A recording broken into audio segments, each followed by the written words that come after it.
Apocalipsis. Como les dije, deben tener sus Biblias abiertas en el libro del Apocalipsis.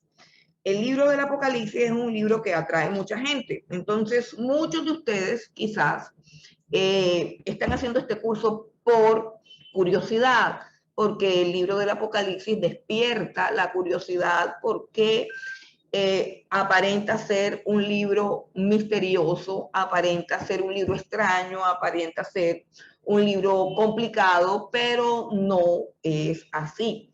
La palabra Apocalipsis significa revelación y tiene que ver básicamente con quitar el velo, es decir, el significado de la palabra que ha sido traducida como Apocalipsis significa quitar el velo. Así que Apocalipsis no es un libro de misterio, sino que es un libro que Dios escribió para nosotros a fin de descubrir lo que aparenta ser un misterio. O sea, el objetivo del libro del Apocalipsis es traer luz, es traer claridad, es traer revelación, es traer conocimiento, es quitar el velo, es descubrir lo oculto. Por lo tanto, debemos deshacernos de ese esquema, de ese prejuicio que tenemos de que es un libro enredado, de que es un libro complicado, porque muchas personas lo han interpretado de mil maneras, pero todo eso se debe a que no se estudia seriamente, sino que se sacan versículos del contexto y no se hace un estudio ordenado, sistemático y claro del libro del Apocalipsis. Con este estudio usted va a aprender a interpretar el libro de una manera fácil, de una manera clara, de una manera segura, de una manera inequívoca, sin confusión, de tal manera que el libro va a aportar muchísimo a la comprensión que usted pueda tener de los acontecimientos que hay en este momento moviéndose en la tierra. Usted va a tener una comprensión más clara de las cosas. Entonces, Apocalipsis significa quitar el velo. ¿Cuál es el tema del Apocalipsis? El tema del Apocalipsis es la consumación. ¿A qué se refiere la palabra consumación? A la consumación del plan de Dios, la consumación del plan de Dios. Una de las cosas que la iglesia cristiana ha olvidado de una manera descarada, de una manera impresionante, la iglesia se ha olvidado de que existe una revelación, de que existe una profecía, un desarrollo profético en toda la escritura que muestra claramente que el mundo va a terminar. Es decir, que existe una consumación. La mayoría de los ministerios hoy en día promueven un cristianismo que está enfocado en el aquí y en el ahora, como si este mundo nunca se fuese a terminar y que inclusive proclama que vendrán cosas mejores, que vendrán cosas buenas. Pero el libro del Apocalipsis, junto con toda la Biblia, nos habla de una consumación del plan de Dios. Y en ese libro del Apocalipsis se muestra cómo todo tiene que ver con una batalla que se inició hace miles de años en el jardín del Edén entre el bien y el mal, entre las fuerzas del mal y las fuerzas del bien. Y en todo ese desarrollo histórico, el mal, como lo podemos ver en estos tiempos, el mal está comenzando a ganar una fuerza sin precedentes. La maldad, la injusticia, la iniquidad, la depravación sexual, la inmundicia, la irreverencia, la blasfemia, la falta de temor de Dios, la falta de principios, la violencia y todo tipo de desastres morales están cogiendo tanta fuerza, está habiendo una degradación de los principios y de los valores más sencillos que mantienen a una sociedad de pie. Y todo esto tiene que ver con lo que está escrito en la Biblia. Entonces, tiene que ver con un proceso de consumación donde hay como un desarrollo de la maldad. La maldad comenzó a desarrollarse en el jardín del Edén. Y el primer brote de maldad y de iniquidad fue cuando Caín se levanta contra Abel y decide matarlo, simplemente porque le tiene envidia, simplemente porque le tiene rabia, simplemente porque no resiste que él sabe adorar a Dios y que es grato delante de Dios, mientras que él no sabe adorar a Dios ni obedece a Dios. Entonces ese primer acto de depravación y de maldad que se manifestó ahí, ¿cierto? Cuando Caín decide, porque no puede perdonar, porque alberga odio y rabia en su corazón y decide simplemente asesinar a su hermano. Y a lo largo de la historia, todo lo que se ve, tanto en la Biblia como en la historia y en nuestros tiempos, nos muestran claramente el desarrollo de la maldad, un desarrollo que va aumentando y que va cogiendo fuerza, pero que el libro del Apocalipsis nos muestra que finalmente el bien debe triunfar, porque Dios es bueno y Él ha vencido en la cruz del Calvario. Entonces el tema del Apocalipsis es la consumación, es entender que así como Génesis dice, en el principio creó Dios los cielos y la tierra, esa palabra en el principio implica que habrá un final. Todo lo que tiene principio tiene final. La Biblia comienza en Génesis diciendo, en el principio creó Dios los cielos y la tierra, y luego en el Apocalipsis nos muestran cómo es la destrucción final de todos esos cielos y de toda esa tierra que se rebeló contra Dios y que fue contaminada por la maldad del ser humano. El autor del libro del Apocalipsis es el apóstol Juan, el apóstol mismo que escribió el Evangelio de Juan, el apóstol que se hace llamar el discípulo amado, el apóstol que, según lo que profetizó el Señor Jesucristo y según el relato histórico, fue el último sobreviviente de los 12 apóstoles del Señor Jesucristo, es decir, el último en morir, y del cual no se sabe a ciencia cierta cuándo murió, exactamente en qué año, porque Juan sobrevivió por muchísimos años a todos sus compañeros, a todos los discípulos del Señor Jesucristo que tuvieron una muerte trágica por causa precisamente de su fe. Entonces Juan fue exiliado a una isla llamada la isla de Patmos, una isla de la cual pues nadie podía salir, porque era una isla que estaba diseñada para retener a los presos y a los delincuentes más peligrosos que había. Entonces él fue llevado allá siendo ya un anciano, estando ya de bastante edad, se cree que tiene unos 90 o 93 años cuando está en la isla del Patmos, condenado a trabajos forzosos. Y es allí donde Dios le da esta revelación, esta visión, y él allí en la isla de Patmos escribe el libro del Apocalipsis.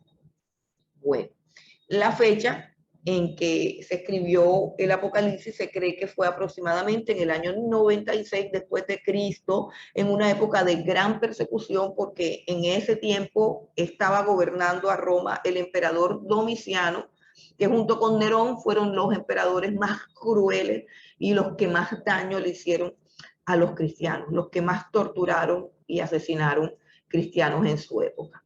Bueno, entonces vamos a mirar algunas cosas aquí. Una de las preguntas que nos hacemos siempre es cómo saber qué nos depara el futuro, ¿cierto? Esa es una de las preguntas que siempre nos hacemos. El asunto es que nosotros siempre miramos el futuro como algo muy inmediato, no miramos el futuro con unos ojos más trascendentales, no tenemos una visión guiada por el Espíritu Santo, no tenemos una visión guiada por la palabra de Dios, y tenemos una perspectiva muy inmediata de las cosas. Y lo que buscamos con este libro es aprender acerca de la profecía, de qué hay en el futuro y poder comprender el futuro, o sea, poder escuchar un noticiero, poder escuchar una noticia que aparentemente pueda percibirse como algo adverso, y en vez de atemorizarnos, en vez de angustiarnos, en vez de deprimirnos, en vez de producir eso ansiedad o cualquier tipo de temor o ataque de pánico, poder identificar el plan de Dios, poder identificar un proceso en el cual Dios está actuando y que el conocimiento de estas cosas nos afiance en la fe y nos fortalezca como creyentes y como iglesia. ¿Cómo saber qué nos depara el futuro? Hay todo un cúmulo de profecías bíblicas, no solamente en el libro del Apocalipsis, sino en todas las escrituras. Por ejemplo, hay algo de revelación de esa consumación. En Isaías capítulo 44, si me acompañan al capítulo 44 del profeta Isaías y vamos al versículo 7, vamos a leer lo siguiente. En Isaías 44, 7 dice: ¿y quién proclamará lo venidero? Lo declarará y lo pondrá en orden delante de mí, como hago yo desde que establecí el pueblo antiguo. Anúncienles lo que viene y lo que está por venir. Miren qué lindo. Está diciendo quién.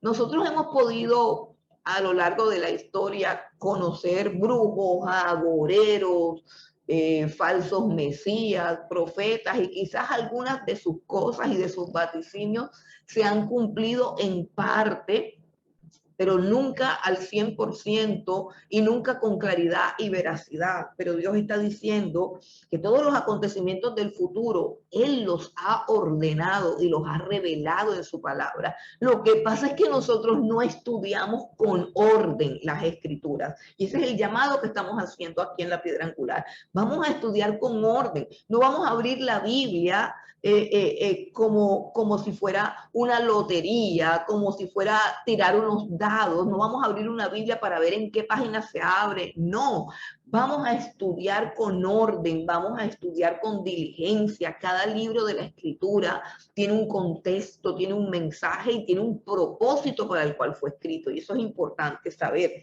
Ahora, en Isaías 44, leamos el versículo 25 y dice: así dice Jehová, tu Redentor, que te formó desde el vientre. Yo, Jehová, que lo hago todo, que extiendo solo los cielos, que extiendo la tierra por mí mismo, que deshago las señales de los adivinos y enloquezco a los agoreros, que hago volver atrás a los sabios y desvanezco su sabiduría. Entonces, no confiemos en brujos, en adivinos. Confiemos en su palabra, confiemos en todo aquello que Dios ha escrito y ha ordenado para que nosotros lo comprendamos. Vamos al 45:21, ahora vamos al 45:21 y dice: proclamad y hacerlos acercarse y entren todos en consulta. ¿Quién hizo oír esto desde el principio y lo tiene dicho desde entonces, sino yo, Jehová? Y no hay más Dios que yo, Dios justo y salvador, ningún otro fuera de mí. Vamos al capítulo 46 y en el 46 leemos versículos 9 y 10. Dice: acordaos de las cosas pasadas desde los tiempos antiguos, porque yo soy Dios y no hay otro Dios y nada hay semejante a mí, que anuncio lo por venir desde el principio y desde la antigüedad lo que aún no era hecho, que digo, mi consejo permanecerá y haré todo lo que quiero. Bueno, eso es precioso, saber que nuestro Dios hace lo que quiere, que Él está sentado en el trono, que el que gobierna el universo es Él, que Él es el que quita y el que pone reyes, Él es el que cambia los tiempos, Él es el que cambia las edades, Él es el que gobierna nuestra vida, Él es el que nos sustenta, Él es el que dice hasta cuándo estamos aquí, Él es el que dice el día que nos vamos. En sus manos están nuestros tiempos. Entonces, qué interesante es conocer todo lo que este Dios ha escrito para nosotros. Bueno, vamos a mirar la introducción al libro del Apocalipsis. Antes de mirar la introducción, yo quiero que miremos lo siguiente de rapidez. Voy a colocar aquí, en esta diapositiva, estoy colocando el bosquejo básico del libro del Apocalipsis. ¿Qué es un bosquejo? Un bosquejo es una clasificación del libro, es un ordenamiento que se hace del libro resaltando los puntos principales que tiene a fin de que podamos estudiarlo y comprenderlo más fácilmente. Por eso es supremamente importante que usted tenga su Biblia abierta ahora mismo, que tenga su Biblia abierta y en esa Biblia vamos a revisar el bosquejo básico del Apocalipsis, que equivale a los puntos que están con números romanos en letras amarillas. Este es el bosquejo básico. Después vamos a ir desarrollando cada uno de esos puntos. Pero el libro del Apocalipsis tiene una estructura básica muy bien ordenada y muy simple. Es tremendo el orden y la estructura clara que tiene el libro del Apocalipsis. El Apocalipsis tiene una introducción, tiene un primer punto, que son las cosas que has visto, que va del capítulo 1, versículo 9 al 20.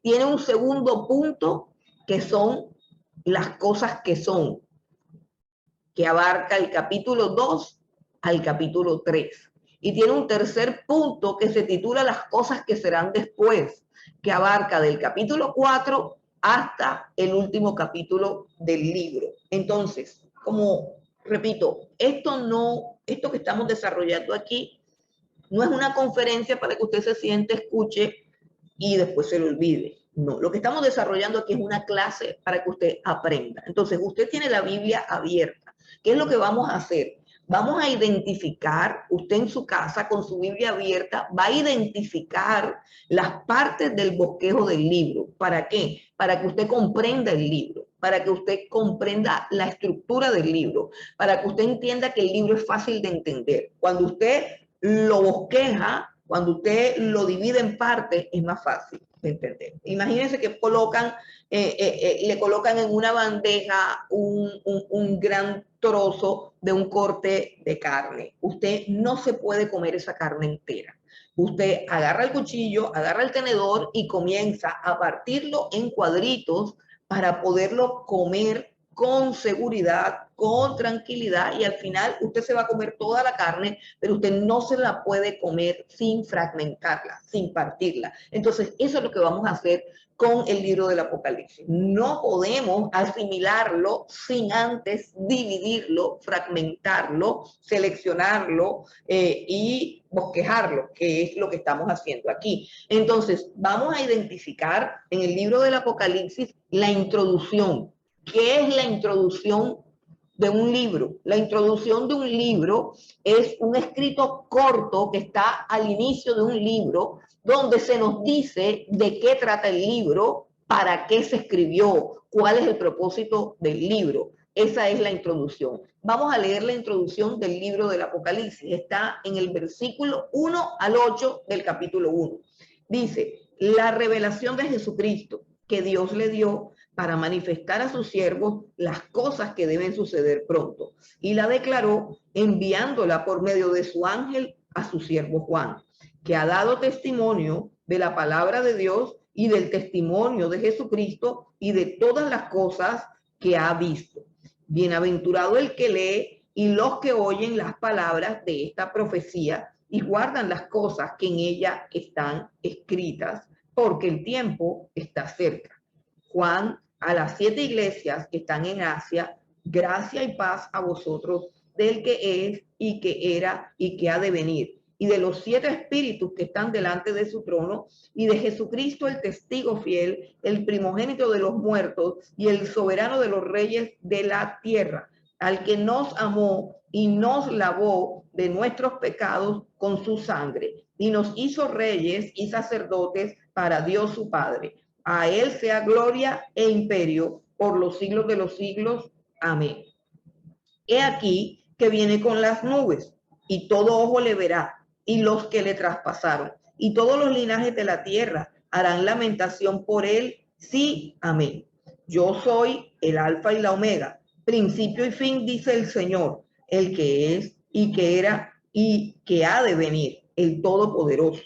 Yo, Juan, vuestro hermano y copartícipe vuestro en la tribulación, en el reino y en la paciencia de Jesucristo, estaba en la isla llamada Patmos por causa de la palabra de Dios y el testimonio de Jesucristo. Yo estaba en el Espíritu en el día del Señor y oí detrás de mí una gran voz como de trompeta que decía: yo soy el Alfa y la Omega, el primero y el último. Escribe en un libro lo que ves y envíalo a las 7 iglesias que están en Asia, a Éfeso, Esmirna, Pérgamo, Tiatira, Sardis, Filadelfia y Laodicea. Y me volví para ver la voz que hablaba conmigo, y vuelto vi 7 candeleros de oro, y en medio de los 7 candeleros a uno semejante al Hijo del Hombre, vestido de una ropa que llegaba hasta los pies y ceñido por el pecho con un cinto de oro. Su cabeza y sus cabellos eran blancos como blanca lana, como nieve, sus ojos como llama de fuego, y sus pies semejantes al bronce bruñido, refulgente como en un horno, y su voz como estruendo de muchas aguas. Tenía en su diestra 7 estrellas, de su boca salía una espada aguda de 2 filos, y su rostro era como el sol cuando resplandece con su fuerza. Cuando le vi, caí como muerto a sus pies, y él puso su diestra sobre mí diciéndome: no temas, yo soy el primero y el último. Bueno, hemos leído, perdón, me equivoqué y leí hasta el versículo 17. La introducción es del versículo 1 al 8. Me pasé en la lectura. La introducción es el versículo 1 al 8. Luego, en el versículo 9, comienza la primera parte del libro del Apocalipsis, que se titula Las cosas que has visto, y se refieren a la visión de Cristo exaltado, que es lo que acabamos de leer, la visión que Juan está viendo allí. Entonces, versículo 1 al 8 es la introducción del libro, el tema, por qué y para qué se escribe. El punto 1 del libro va del versículo 9 al 20, que contiene la visión que Juan contempló ahí en la isla de Patmos. Ahora, del capítulo 2, versículo 1 al capítulo 3, o sea, los capítulos 2 y 3, contienen unas cartas a las 7 iglesias, y ese segmento se titula Las cosas que son. ¿Por qué? Porque se refieren al estado actual de las iglesias. ¿En qué sentido? Se refiere a la situación de las iglesias en el momento en que Cristo le da la revelación a Juan ahí en la isla de Patmos, pero también habla acerca del estado actual de las iglesias en este momento. Y el punto 3 del Apocalipsis, que comienza en el capítulo 4 hasta el capítulo 22, contiene todas las cosas que aún no han sucedido, pero que serán después. Entonces, aquí tenemos la introducción. El primer punto, tenemos el momento en que Juan está recibiendo la revelación y la visión que él está contemplando. En el capítulo 2 tenemos un examen, una evaluación que hace el Señor Jesucristo del estado de la iglesia cristiana en ese momento, y que es aplicable a la actualidad en nuestras congregaciones. Y el punto 3 sí contiene, del capítulo 4 al capítulo 22, contiene la revelación de todas las cosas que van a suceder después. Entonces tenemos el presente de Juan, el presente de la iglesia y el futuro de todo el universo, de toda la humanidad, tanto creyentes como incrédulos. Estos son los 3 puntos, y aquí tenemos todo el bosquejo del libro del Apocalipsis, que vamos a mirar. Por ejemplo, en el versículo 19, si ustedes están mirando este bosquejo que yo tengo aquí, ¿de dónde sacamos este bosquejo?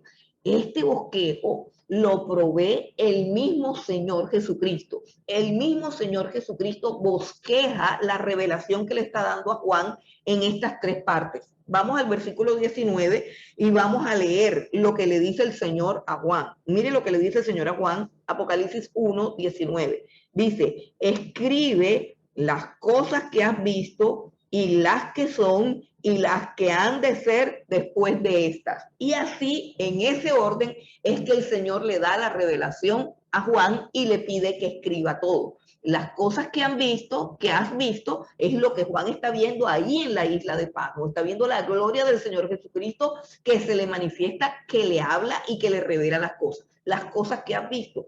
Y dice, escribe las cosas que has visto. Luego escribe las cosas que son. Entonces, Juan está en la isla de Patmos, pero el Señor Jesucristo le entrega 7 cartas dirigidas a 7 iglesias que contienen una evaluación exhaustiva que el Señor Jesucristo ha hecho a cada una de esas 7 iglesias. Y a eso se refiere Jesús con las cosas que son, es decir, el estado actual de las iglesias en ese momento y que abarca hasta esta época que estamos viviendo. Y por último le dice, escribe las cosas que serán después de estas. Las cosas que serán después de esta.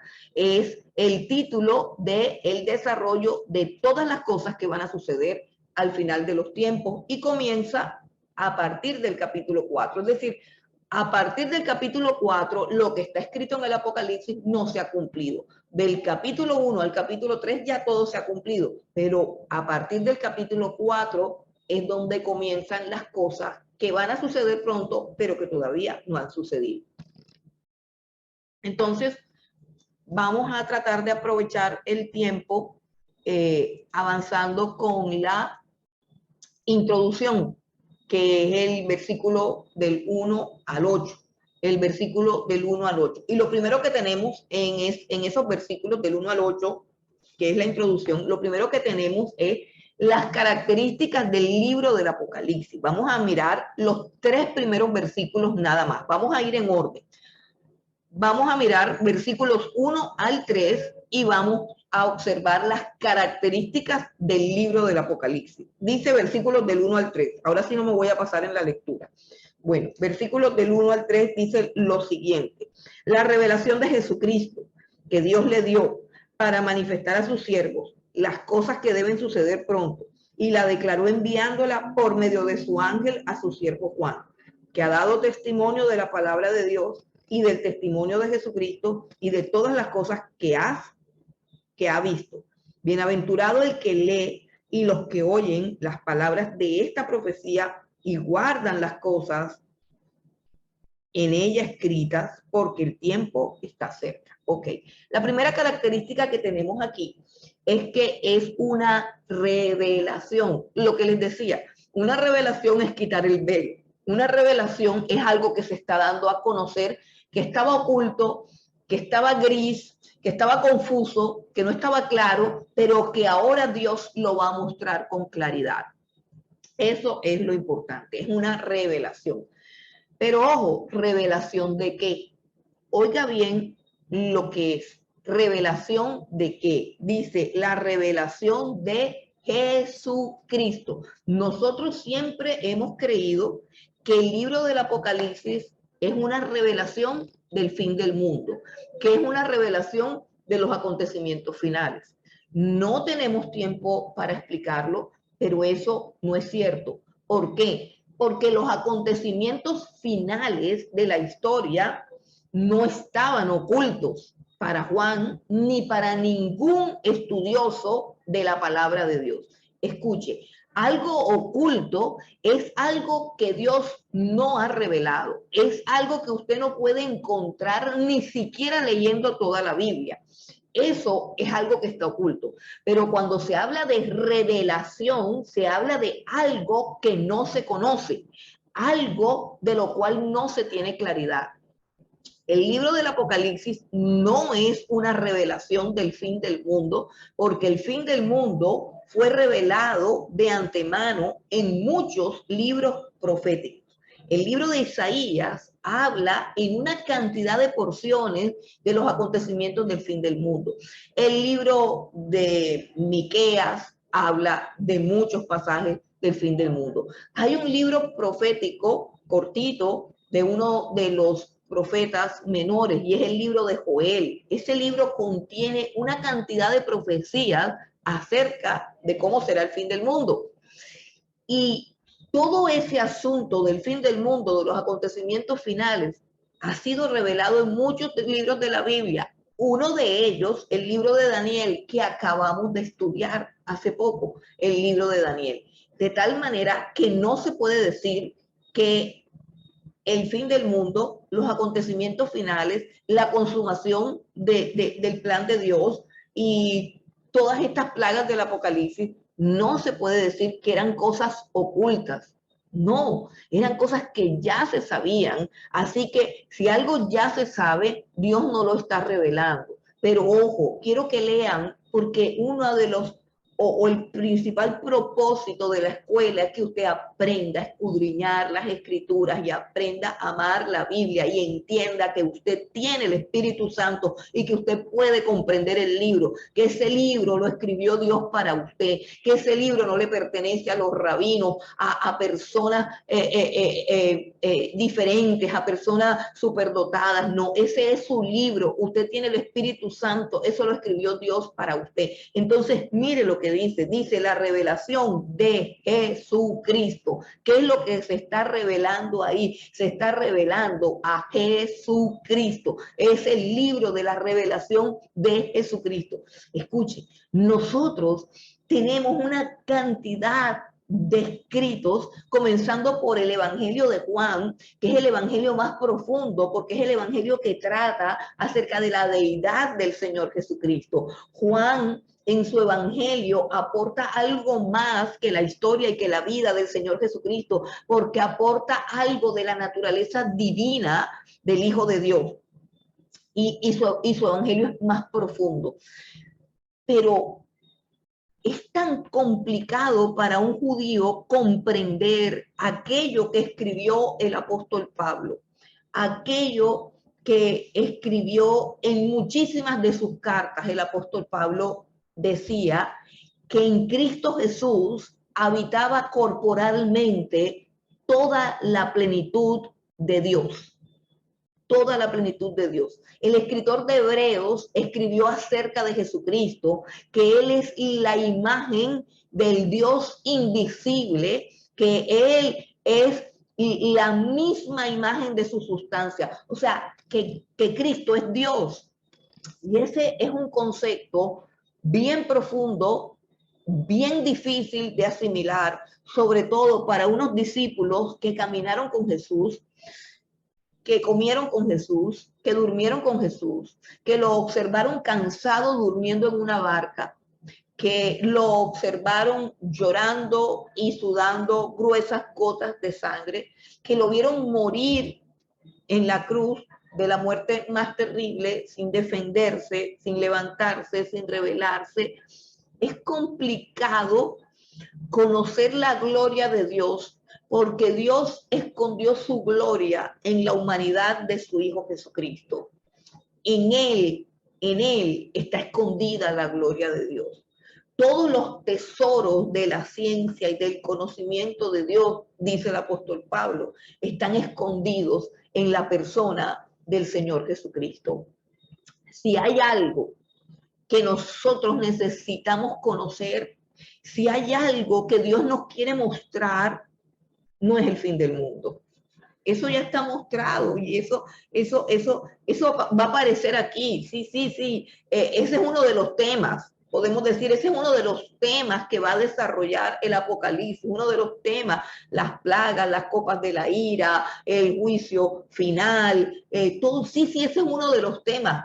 Pero eso no se está revelando porque eso ya se sabe, se está aclarando y se está describiendo con lujo de detalles. Lo que se está revelando aquí es una parte de la gloria infinita del Señor Jesucristo que no terminamos de conocer nunca, que no terminamos de escudriñar nunca. La gloria infinita de la majestad, de la persona, de la deidad del Señor Jesucristo. Imagínense que en Cristo Jesús habita corporalmente toda la plenitud de Dios. Dios es infinito. Y como un Dios infinito habita en el cuerpo de un hombre llamado Jesucristo. Todo ese misterio de quién es el Señor Jesucristo, de eso trata el libro del Apocalipsis. Recuerden, es una revelación no de algo, sino de alguien. No de algo, sino de alguien. Y ese alguien es Jesucristo. Pensemos por un momento, ¿quiénes son los que están recibiendo esa revelación? ¿Quién es Juan? Juan es un creyente perseguido, ultrajado, maltratado, difamado, torturado. y está recibiendo una visión de la gloria de aquel Dios a quien él sirve y de aquel Señor, de aquel Dios hombre, de aquel Señor que él vio crucificado, a quien él le creyó y a quien él le está sirviendo. Ellos necesitan esta visión de la gloria de Dios. Mire lo que dice, es la revelación de Jesucristo que Dios le dio.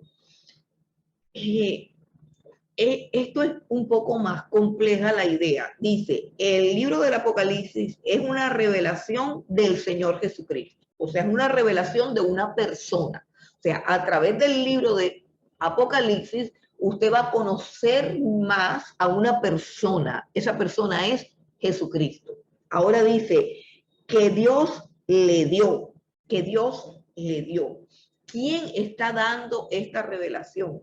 Esta revelación la está dando el Padre, el Señor, el Padre está dando una revelación del Hijo. Esto es interesante, es supremamente interesante y paremos un momentico ahí. Cuando Jesucristo vino a la tierra, Él vino a revelarnos al Padre. Jesucristo vino a revelarnos al Padre. Juan escribe en el capítulo 1 de su evangelio, a Dios nadie lo ha visto jamás. El unigénito Hijo que está en el seno del Padre, Él nos los ha dado a conocer.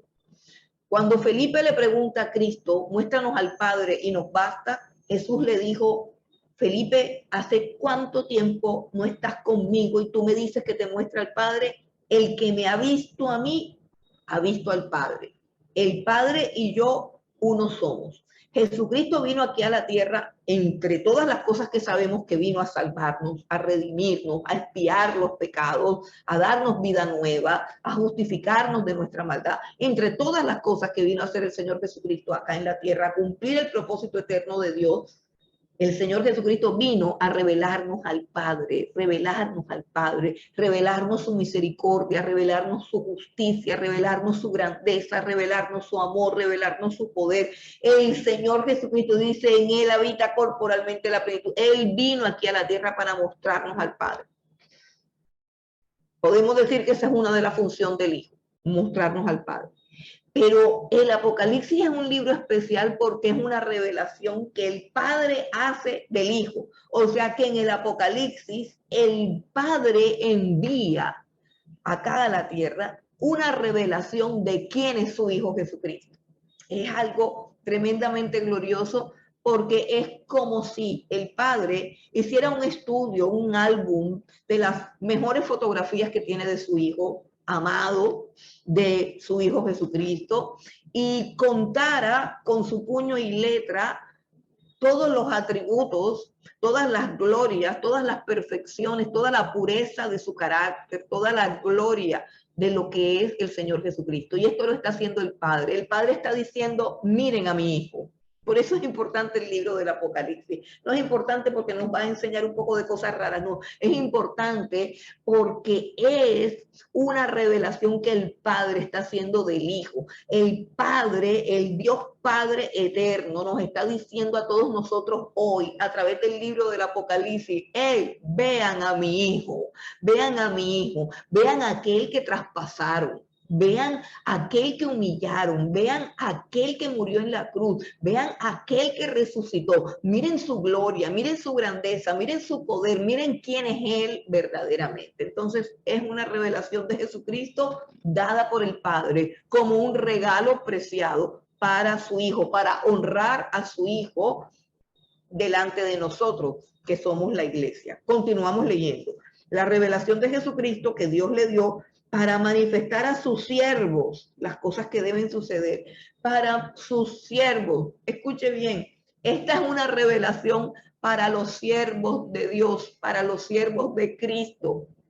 Con este libro hacen desastre quienes, las personas que no tienen carácter de siervo. Es necesario que si me acerco al estudio de este libro, yo me acerque con humildad, con humildad. Pensemos nada más en la vejez, en la soledad, en la debilidad del apóstol Juan, prisionero en la isla de Patmos, en su vejez, en su ancianidad, todo lo que ha sufrido. Ya él no es Boanerges, el hijo del trueno. Ya él no tiene ese ímpetu, ya él no tiene ese coraje, ya él es un hombre quebrantado, ya él es un anciano que solamente ora, que solamente adora a Dios, que ha sido pisoteado, que ha sido quebrantado, que ha sido humillado, que anhela estar en la presencia de Dios. No hay ni un ápice de orgullo ni de soberbia en su corazón. Es un hombre tratado y es un hombre quebrantado. Es exactamente un siervo. Escuche, un siervo. Es alguien que no hace su voluntad, que no vive para sí, sino que vive para su Señor. Y esta característica es importante para todos los que estamos haciendo este curso del Apocalipsis, para que al terminar este curso nosotros no salgamos aquí llenos de envanecimiento, llenos de conocimiento, llenos de arrogancia, a discutir necedades, a jactarnos de lo que sabemos, no, sino que salgamos quebrantados, enamorados del Señor Jesucristo, porque recordemos que este libro es una revelación del Señor Jesucristo, donde el Padre nos está mostrando a su Hijo, para que nos enamoremos de Él, para que arreglemos nuestra vida, para que nosotros seamos reverentes ante el Cristo de la gloria, para que decidamos quitar de nuestra vida todas aquellas cosas que no traen gloria para el Señor, todas aquellas cosas que Cristo aborrece. Es una revelación que Dios nos da para amar al Hijo, para adorar al Hijo. Es una revelación para sus siervos. Por eso quiero que cada uno de nosotros se pregunte en esta hora si es un siervo del Señor Jesucristo, porque Él está dándonos este libro a los que son siervos. O sea, a los que no están en esta tierra para hacer su voluntad, para hacer lo que quieren, sino para hacer la voluntad de Dios y para agradar solamente a Dios. Para los que han adquirido con el caminar delante de la presencia de Dios cierto grado de humildad y mansedumbre, que son las marcas de el caminar con Cristo. Cristo dijo, aprendan de mí, lleven mi yugo sobre vosotros. ¿Qué significa eso? Caminen conmigo, amarrados a mí, lleven mi yugo sobre vosotros y aprendan de mí que soy manso y humilde. Entonces, si nosotros llevamos el yugo de Cristo, si caminamos por el camino atados a Cristo, tenemos que haber aprendido dos cosas en nuestro carácter que tienen que ver con la persona del Señor Jesucristo. Y esas dos cosas son humildad y mansedumbre, importantes para poder recibir, ¿qué cosa? La revelación que Dios nos da de su Hijo Jesucristo. ¿De qué trata? Ahora sí, el tema, ¿de qué trata? De las cosas que van a suceder. Dice, para manifestar a sus siervos las cosas que deben suceder pronto. Y ese suceder pronto aparece ahí ese término pronto implica no que lo que está escrito aquí va a suceder mañana, escuchen bien lo que implica pronto. Pronto tiene que ver con que los acontecimientos irán seguidos el uno del otro, es decir, que no habrá mucho tiempo entre una cosa y la otra, sino que apenas se desaten todos estos sellos que vamos a ver, una cosa seguirá a la otra, o sea, comienzan a suceder cosas una detrás de otra de manera rápida, de manera acelerada. Entonces, dice que van a suceder pronto, repito, no significa que vayan a suceder mañana, puede que sí, puede que no. Ese pronto significa que cuando comiencen a suceder, va a ser rápido, un acontecimiento detrás del otro. Bueno, ¿cómo llegó? Dice, enviándola por medio de su ángel a su siervo Juan, que ha dado testimonio de la palabra de Dios y del testimonio de Jesucristo y de todas las cosas que ha visto. La revelación viene a través de ángeles a un siervo llamado Juan, que es Juan el apóstol. Y viene, ¿por qué viene esta gran revelación? ¿Por qué Juan recibe esta revelación tan grande? Dice, porque Juan ha dado testimonio. Juan ha dado testimonio, dice que ha dado testimonio de Jesucristo y de todas las cosas que ha visto. En otras palabras, Juan, yo te traigo esta revelación a ti porque todo lo que tú has sabido de la persona de Jesús, lo has plasmado, lo has escrito, lo has predicado, lo has enseñado y no te has guardado nada. En otras palabras, has sido fiel en lo que se te ha concedido, por lo tanto te vamos a conceder un conocimiento aún más grande y más profundo de las cosas, porque sabemos que tú eres fiel en el acto de transmitir estas verdades, en el acto de proclamar estas verdades. Entonces, por la fidelidad de Juan al dar testimonio del Señor Jesucristo, es que él recibe esta nueva revelación del Señor Jesucristo. Y por último, vamos a ver que esto lleva a una bendición. O sea, no solamente viene una revelación del Señor Jesucristo, no solamente viene el conocimiento de las cosas que van a suceder pronto, sino que viene también una bendición de parte de Dios. Esto es interesante. Cada uno de los que estamos aquí estudiando las Escrituras vamos a ser bendecidos. ¿Por qué? Porque hay una bendición. Dios escribió este libro y lo selló con una bendición, de tal manera que todo el que estudia este libro recibe bendición.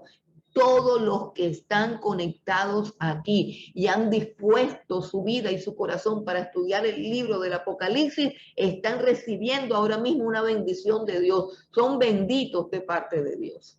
Entonces, esta es apenas una parte de la introducción. Los 3 primeros versículos que nos hablan. Aquí tenemos una tarea. Por favor, anote en su libreta. En su libreta va a ser una tarea para el próximo jueves y es investigar cuáles son las 7 bienaventuranzas que hay en el libro del Apocalipsis. El número 7 es el número del Apocalipsis.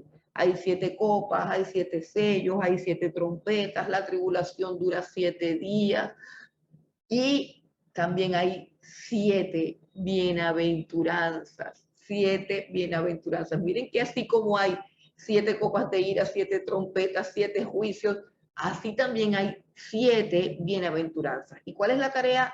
Que usted comience a buscar durante toda esta semana esas 7 bienaventuranzas y las plasme en su libreta y las traiga listas para la semana que viene. 7 bienaventuranzas del libro del Apocalipsis. Bueno, entonces ahora vamos a pasar a la segunda parte de la introducción, que es el saludo de Juan. Vamos al versículo 4 y leemos hasta el 8. Dice Juan a las 7 iglesias que están en el Asia: gracia y paz a vosotros del que es y que era y que ha de venir, y de los 7 espíritus que están delante de su trono, y de Jesucristo, el testigo fiel, el primogénito de los muertos y el soberano de los reyes de la tierra, al que nos amó y nos lavó de nuestros pecados con su sangre, y nos hizo reyes y sacerdotes para Dios su Padre. A él sea gloria e imperio por los siglos de los siglos. Amén. He aquí que viene con las nubes, y todo ojo le verá, y los que le traspasaron, y todos los linajes de la tierra harán lamentación por él. Sí, amén. Yo soy el alfa y la omega, principio y fin, dice el Señor, el que es y que era y que ha de venir, el Todopoderoso. Bueno, lo primero que encontramos aquí es una bendición que proviene del Dios Trino. Hay una visión o una revelación de la Trinidad en el versículo 4 y parte del versículo 5. Por ejemplo, podemos notar que el Espíritu Santo de Dios está representado en los 7 espíritus que están delante de su trono. Son los espíritus de Dios. 7 espíritus, el número 7 implica lo completo, lo pleno. El significado del número 7 es plenitud. Al decir 7 espíritus, lo que nos están diciendo es que la plenitud, el Espíritu de Dios por completo, está aquí mandando esta revelación. Luego viene la persona del Hijo en el versículo 5 y dice, Juan a las 7 iglesias que están en Asia, versículo 4, del que es y que era y que ha de venir. El que es y que era y que ha de venir es la forma del nombre de Dios, yo soy, o Yahweh, o Jehová, como lo han traducido en las Biblias evangélicas, pero la traducción correcta es Yahweh, como las Biblias católicas, que es el tetragramatón, equivale al yo soy conjugado en todos los tiempos. El nombre de Dios, el que fue revelado en el Antiguo Testamento al pueblo judío.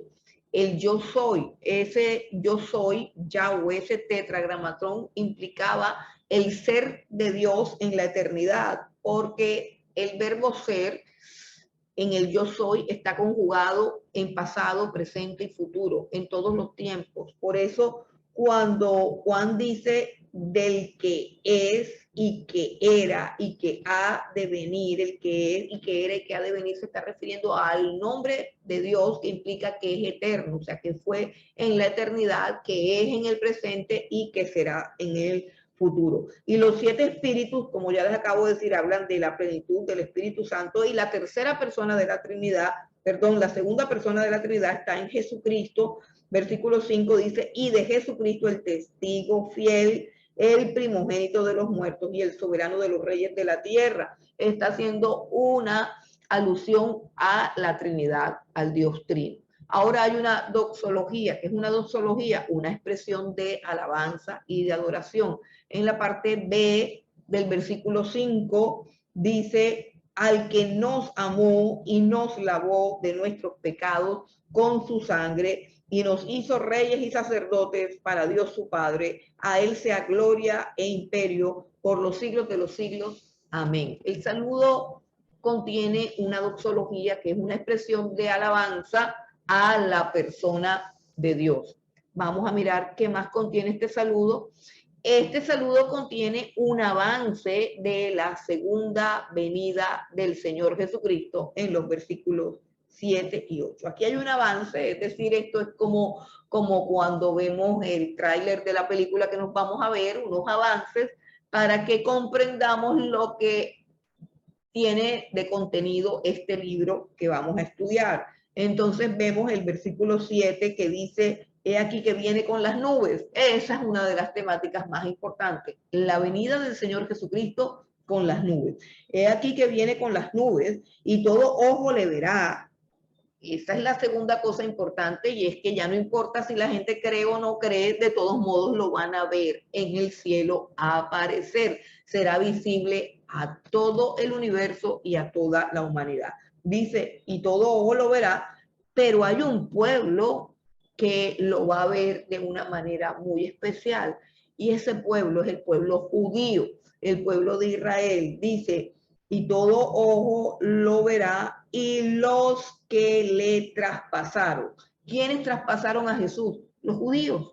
Ellos lo traspasaron. Y este es el cumplimiento de una promesa que también está en el profeta Ezequiel. Y mirarán a mí, al que traspasaron, y llorarán como se llora por un hijo primogénito. Ezequiel profetizó eso acerca del pueblo de Israel. Y este es el cumplimiento. Dice, todo el mundo verá a Cristo, y en especial los judíos lo verán. Y lo verán con asombro, porque Jesucristo viene con las señales en su cuerpo de que Él fue el crucificado. Y eso es supremamente importante. Jesucristo, sabemos, por la manera como se le apareció a los discípulos, y especialmente a Tomás, que dijo que si no meto mi mano en su llaga y en su costado no lo creo. Y Jesús aparece y dice, ven, toma mi mano, toma tu mano, métela en mi costado y mira mis manos. Entonces, todo esto nos confirma que el Señor Jesucristo, si bien su cuerpo está completamente glorificado, sentado a la diestra del Padre, todavía conserva las heridas de la cruz. Sus manos están horadadas, su costado está traspasado y sus pies también están horadados. Él conserva esas heridas como una señal de que Él es, de que Él fue, de que Él será el que viene. Y identificarán, el pueblo judío va a identificar al crucificado cuando aparezca Jesucristo ante los ojos de toda la humanidad.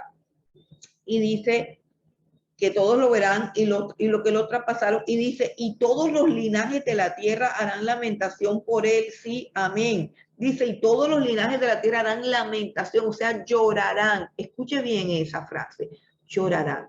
Escuche bien, llorarán. Les dolerá, les dolerá. Y la pregunta es, ¿por qué dolerá? Si usted ve venir al Señor Jesucristo, llorará, lamentará, no es lo adecuado. Creo que los que amamos a Jesús saltaremos de gozo cuando Él aparezca. Pero aquí dice algo bien interesante y es la primera pista acerca de quiénes estarán aquí en la tierra cuando el Señor Jesucristo aparezca en gloria. ¿Quiénes estarán aquí todavía? Dice, todos los linajes de la tierra harán lamentación por él, se darán cuenta de que ese es Jesús, mirarán las señales en su cuerpo y llorarán. ¿Por qué llorarán? Porque nunca quisieron creer, porque nunca lo quisieron aceptar, porque desecharon la salvación, porque aborrecieron el regalo de su gracia, y en ese momento les va a doler profundamente en sus corazones el haber despreciado al Señor Jesucristo. Dice, todos los linajes de la tierra lamentarán. Será un momento de dolor, de ayes, de angustia, solamente por ver al Hijo de Dios, al que ellos aborrecieron, del que ellos se burlaron, al que ellos ignoraron y despreciaron. Ahora viene como Rey glorioso sobre toda la humanidad. Y el versículo 8 contiene algo de la revelación de Jesucristo, algo de su carácter, algo de su eternidad. Dice Jesús, yo soy el alfa y la omega, principio y fin, dice el Señor, el que es, el que era y el que ha de venir, el Todopoderoso. Entonces, este es el saludo. Juan nos explica las características del estudio que vamos a hacer y salta de adoración en la persona del Señor Jesucristo. Y esa es una de las cosas que debemos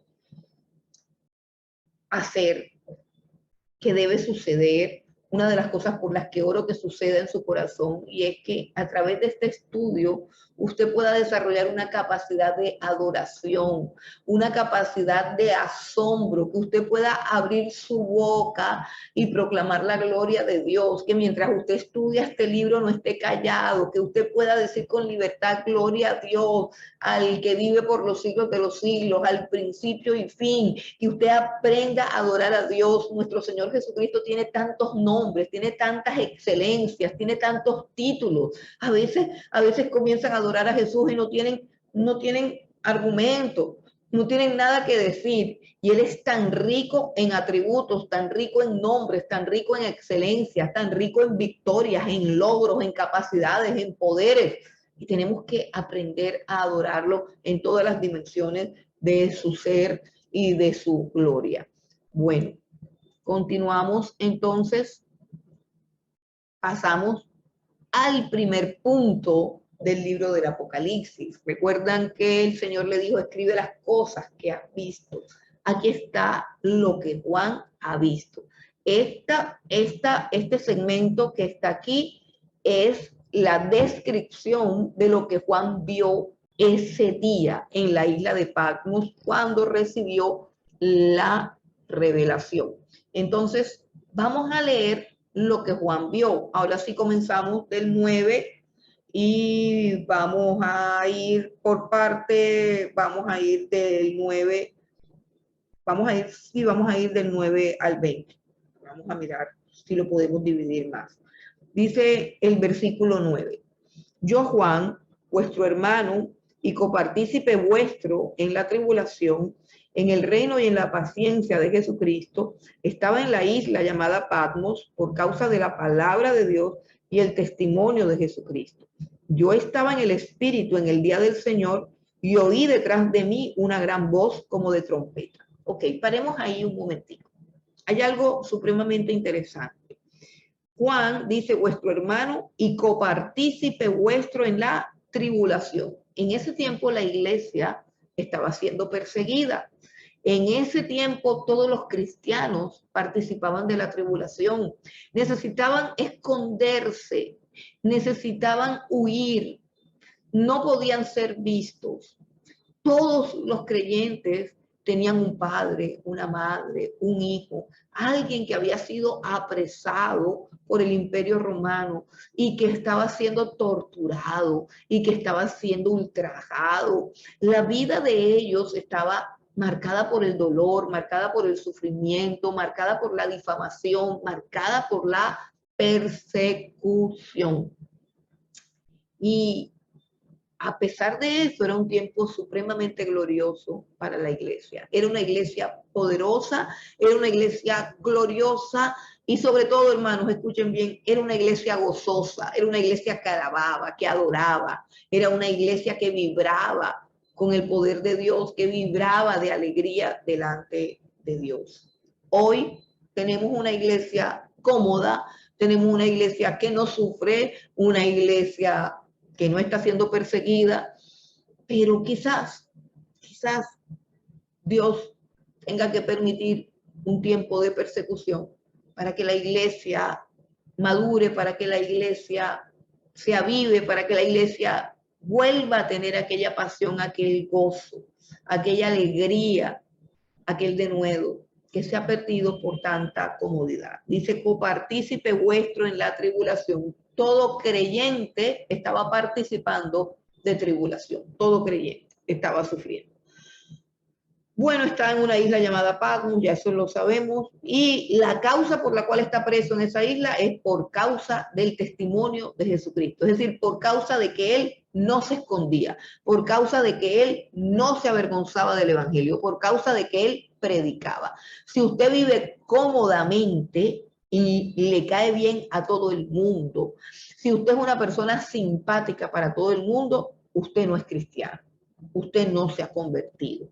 El verdadero cristiano tiene que testificar con su vida y con su predicación acerca del Señor Jesucristo. Somos testigos del Señor Jesucristo y estamos aquí para predicar el Evangelio y para testificar de Cristo. Eso nos hace detestables para algunas personas. Así que todo creyente tiene que estar participando de algún tipo de persecución, de algún tipo de discriminación, de algún tipo de difamación, porque somos fieles en dar testimonio del Señor Jesucristo. Si usted no da testimonio del Señor Jesucristo, probablemente lo esté pasando muy bien, pero usted es una persona infiel. Entonces, hay que dar testimonio de Jesús, no debemos avergonzarnos, no debemos tener temor, no debemos amedrentarnos ante cualquier cosa que pueda pasar. Todo lo que sucede es para la gloria del Señor. Entonces, vamos a mirar ahora el versículo 10. Dice, yo estaba en el Espíritu en el día del Señor. Yo oí detrás de mí una gran voz como de trompeta. Al parecer, por lo que sabemos de todos los escritos del Nuevo Testamento, ellos llamaban al día del Señor, le llamaban así al domingo. El domingo era para ellos el día del Señor porque el domingo fue el día en que ellos encontraron a Cristo resucitado. Entonces, para ellos el día de la resurrección era el día en que celebraban al Señor. Por eso lo llaman el domingo el día del Señor. Entonces, él está un domingo en la isla de Patmos y él tiene en su corazón que es domingo y que es día del Señor, y se puede deducir de una manera muy acertada, sin lugar a equívocos, que él está adorando al Señor. Él quizás está de rodillas, él está bendiciendo el nombre del Señor. ¿Por qué? Porque él sabe que es el día del Señor, que es un día para adorar su gloria y festejar su resurrección. Entonces, él está en esa isla y pues a mí se me antoja que podía estar de rodillas Y luego dice que oyó detrás de él una gran voz como de trompeta. Oyó una gran voz como de trompeta. Por supuesto, volteó a su espalda para saber qué era. Dice el versículo 11, la voz de trompeta que decía, yo soy el alfa y la omega, el primero y el último. Escribe en un libro lo que ves y envíalo a las 7 iglesias que están en Asia y Éfeso, Esmirna, Pérgamo, Tiatira, Sardis, Filadelfia y la Odisea. Y me volví para ver la voz que hablaba conmigo y vuelto vi 7 candeleros de oro. Bueno, aquí comienzan los 7. Recuerden que los 7 siempre es el número de lo completo, lo perfecto. De tal manera que 7 iglesias simbolizan la totalidad de las iglesias del Señor Jesucristo. Y va no solamente a las iglesias que en ese momento existían, sino a las iglesias que han existido durante la historia de la gracia de la iglesia, desde que Cristo llega a la tierra hasta estos días. La iglesia, las iglesias, es un mensaje para todas las iglesias. Bueno, además de que la voz dijo, escribe en un libro lo que ves y envíalo a las 7 iglesias. Además de eso, él dice que al mirar hacia atrás vio 7 candeleros de oro. 7 candeleros de oro. Ahora vamos a continuar mirando la visión. Y dice, y en medio de los 7 candeleros, a uno semejante al Hijo del Hombre, vestido de una ropa que llegaba hasta los pies y ceñido por el pecho con un cinto de oro.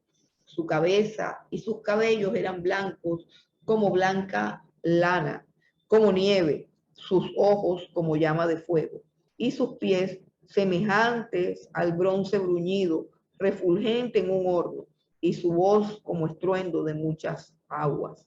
Tenía en su diestra 7 estrellas. De su boca salía una espada aguda de 2 filos, y su rostro era como el sol cuando resplandece con su fuerza.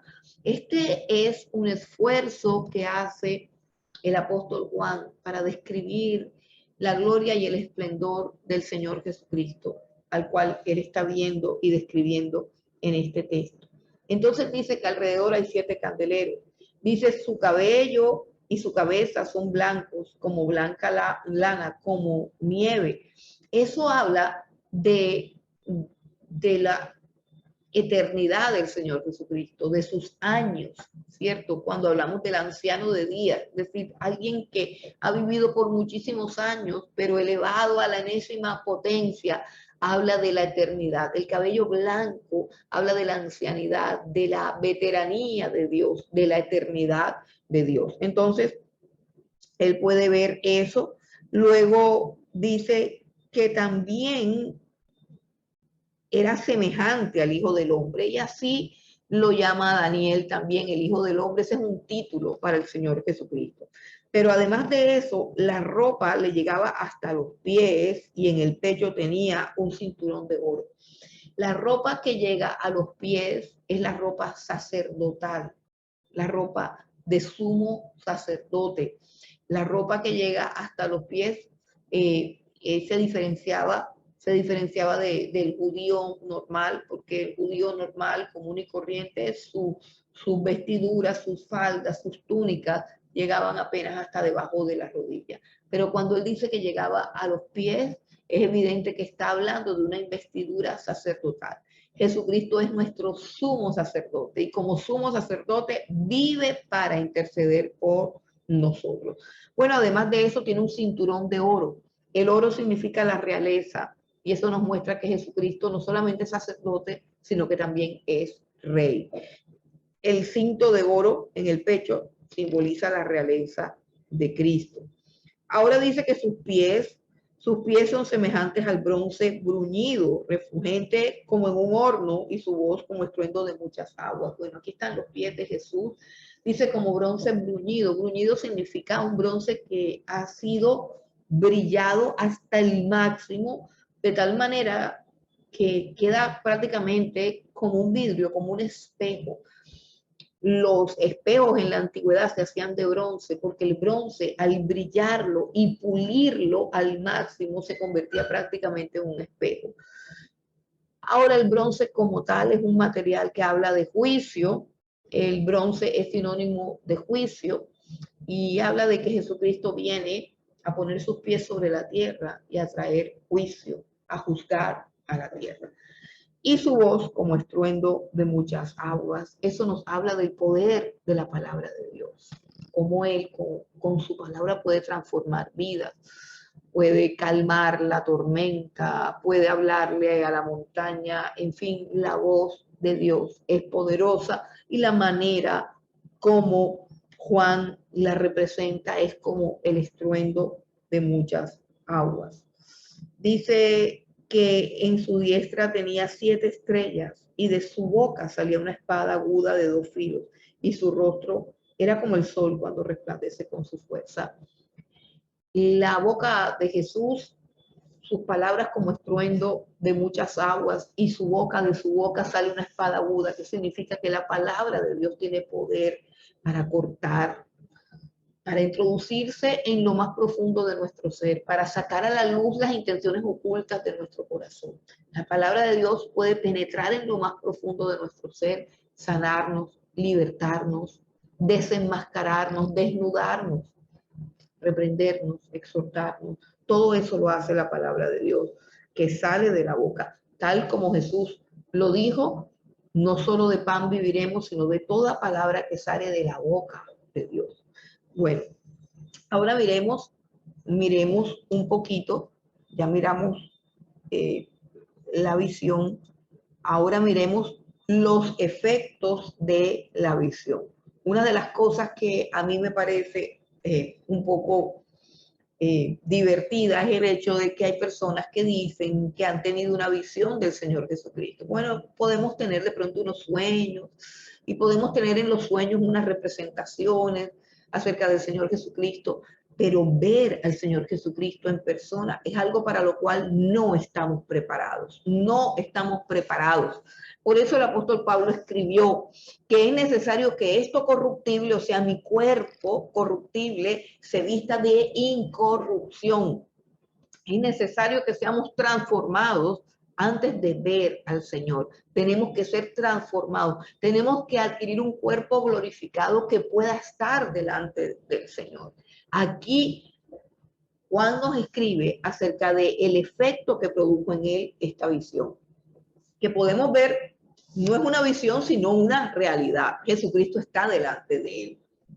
Dice el versículo 17, cuando le vi, caí como muerto a sus pies, y él puso su diestra sobre mí, diciéndome, no temas, yo soy el primero y el último. Le pasó lo mismo que a Daniel cuando vio aquel ángel, que es una teofanía, una manifestación de Cristo, cayó como muerto, temblando. Aquí Juan, a pesar de su santidad, a pesar de su fe, a pesar de que es el discípulo amado, a pesar de que caminó con Jesús, a pesar de que lo vio resucitado, aquí Juan, cuando ve al Señor Jesucristo glorificado, no lo puede resistir. Dice, caí como muerto a sus pies. No estamos listos para ver la gloria del Señor, no estamos listos para esa gloria, pero estamos aquí para alistarnos, estamos estudiando para alistarnos, estamos estudiando para ser mejores personas. Dice que esto corruptible, mi carne corruptible, se tiene que vestir de incorrupción. Tenemos que ser transformados para poder ver su gloria. Y él nota la debilidad de Juan, dice el versículo 17, cuando le vi caí como muerto a sus pies y él puso su diestra sobre mí diciéndome, no temas, yo soy el primero y el último.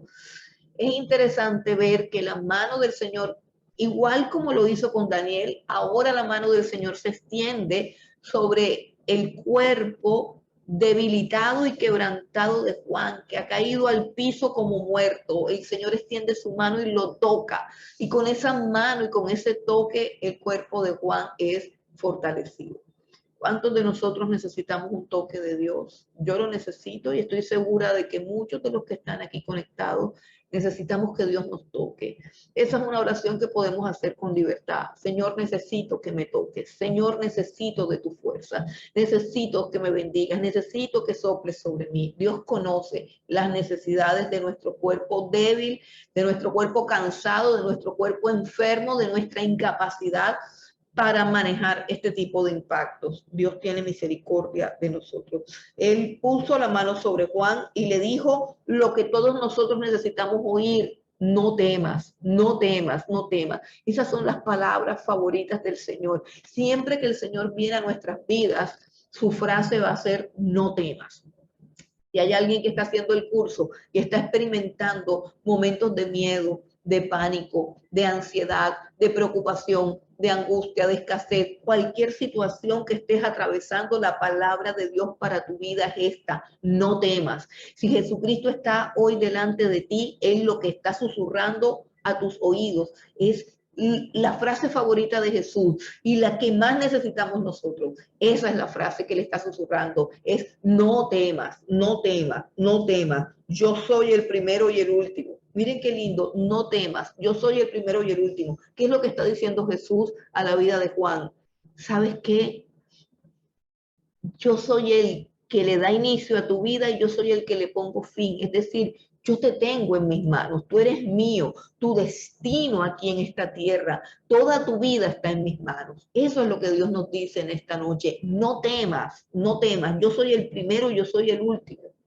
Es decir, tu vida tiene un principio, un comienzo en mí y tiene un final en mí. Nada de lo que temes, nada de lo que te asusta, nada de lo que tú sientes que te amenaza va a suceder.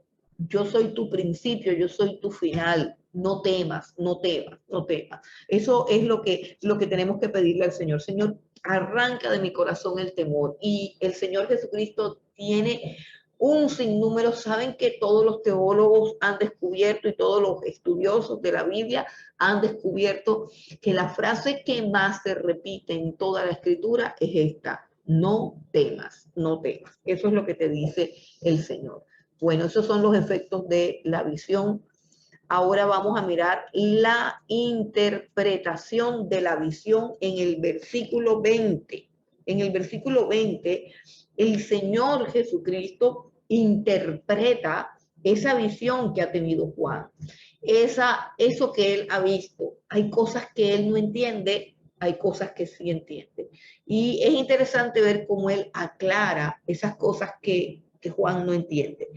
Dice el versículo 20: el misterio de las 7 estrellas que has visto en mi diestra y de los 7 candeleros de oro. Las 7 estrellas son los ángeles de las 7 iglesias y los 7 candeleros que has visto son las 7 iglesias. Mire qué interesante, está diciendo el misterio que viste de los 7 candeleros y de las 7 estrellas, de los 7 candeleros y de las 7 estrellas, porque dice que ese es un misterio. ¿Por qué no decir que es un misterio la espada aguda que sale de su boca? ¿Por qué no decir que es un misterio el cabello blanco de lana resplandeciente? ¿Por qué no decir que es un misterio sus pies bruñidos como un bronce que parece un espejo? O sea, ¿por qué el misterio son las 7 estrellas? Muy sencillo, porque esa aparición del Señor Jesucristo se había dado en la antigüedad al profeta Daniel, y lo único que Daniel no escribe que vio. O sea, Daniel vio al Señor y escribió, y su descripción del Señor Jesucristo en el capítulo 9 es una descripción supremamente parecida, muy, muy parecida a esta descripción, a pesar que son hombres que vivieron en épocas diferentes y que el uno con el otro nunca se conocieron, completamente separados por siglos, por culturas, por contextos, y aún así describen al Señor de la misma manera.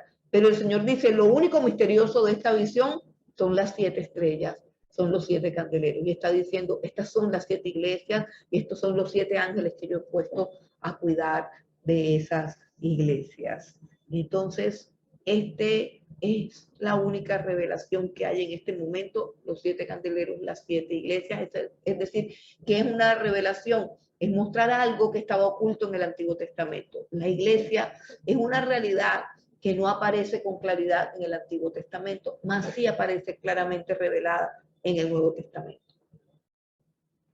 Bueno, hermanos, hasta aquí hemos llegado y hemos desarrollado, con el favor de Dios, hemos desarrollado el primer punto de nuestro bosquejo.